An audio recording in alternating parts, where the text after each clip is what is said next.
ವೀಣಾಸ್ ಕಿಚನ್ಗೆ ಸ್ವಾಗತ. ನೀವೆಲ್ಲರೂ ಮೈದಾ ಹಿಟ್ಟಿನಿಂದ ಮಾಡಿದ ಮಂಗಳೂರು ಬನ್ಸನ್ನು ತಿಂದಿರ್ತೀರಾ. ನಾನು ಗೋಧಿ ಹಿಟ್ಟಿನಿಂದ ಬೆಲ್ಲ ಹಾಕಿ ಬೆಲ್ಲ ಹಾಕಿ ಬನ್ಸನ್ನು ಹೇಗೆ ಮಾಡೋದು ಅಂತ ಹೇಳ್ಕೊಡ್ತೀನಿ. ನೋಡ್ಕೊಂಬರೋಣ ಬನ್ನಿ. 4 ಬಾಳೆಹಣ್ಣು ತೊಗೊಂಡಿದ್ದೀನಿ. ಈ ಬಾಳೆಹಣ್ಣನ್ನ ಸಿಪ್ಪೆ ಎಲ್ಲ ತೆಗೆದು ಸಣ್ಣ ಕಟ್ ಮಾಡಿ ಮಿಕ್ಸಿ ಜಾರ್ಗೆ ಹಾಕ್ಕೊಳ್ಳೋಣ.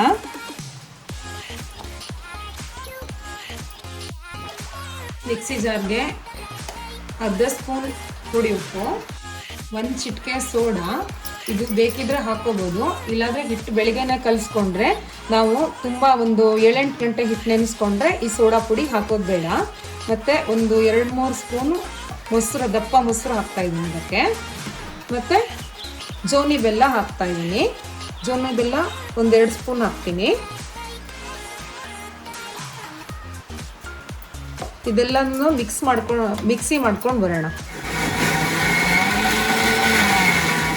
ಈ ಮಿಕ್ಸಿದಿನ ಈಗ ಈ ಪಾತ್ರೆಗೆ ಹಾಕ್ಕೊಳ್ಳೋಣ. ಈ ಥರ ಬಾಳೆಹಣ್ಣು ರುಬ್ಬಿಟ್ಟಿರೋದು, ಬಾಳೆಹಣ್ಣು ಬೆಲ್ಲ ರುಬ್ಕೊಂಡಿರೋದು ಇಷ್ಟಾಗಿದೆ. ಇದಕ್ಕೆ ಎಷ್ಟು ಬೇಕು ಅಂತ ಹೇಳಿ ನಾವು ಹಿಟ್ಟು ಮಿಕ್ಸ್ ಮಾಡ್ಕೋಬೇಕು. ಗೋಧಿ ಹಿಟ್ಟು ಹಾಕ್ತಾ ಇದ್ದೀನಿ ಇದಕ್ಕೆ.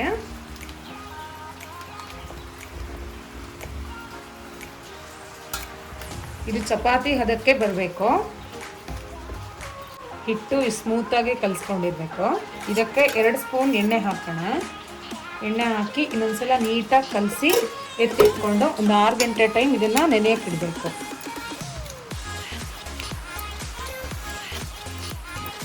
ಎಲ್ಲ ಹಿಟ್ಟೆಲ್ಲ ಚೆಂದ ನಾದ್ಕೊಂಡು ಇಷ್ಟು ದೊಡ್ಡ ಉಂಡೆ ಮಾಡ್ಕೊಳ್ಳೋಣ.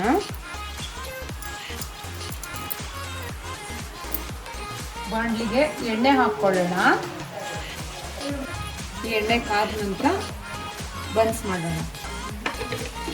ನಾನು ಬನ್ಸ್ ಮಾಡಲಿಕ್ಕೆ ಚಿಕ್ಕದಾದ ಪ್ರೆಸ್ ಮಣೆ ತೊಗೊಂಡಿದ್ದೀನಿ.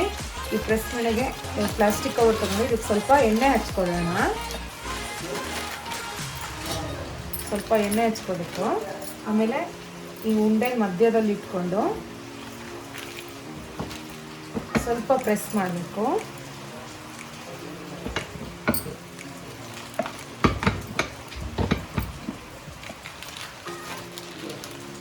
ಇಲ್ಲಿ ಎಣ್ಣೆ ಚೆನ್ನಾಗಿ ಕಾದಿದೆ.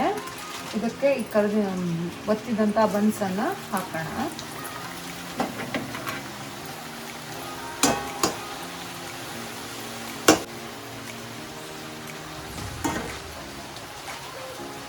ತುಂಬ ಚೆನ್ನಾಗಿ ಉಬ್ಬಿ ಬರ್ತಾ ಇದೆ.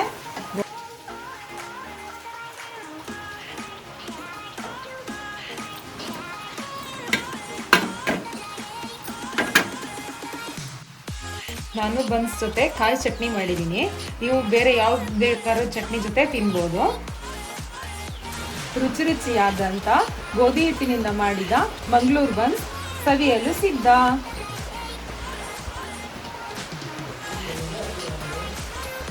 ಸೂಪರ್ ಆಗಿದೆ.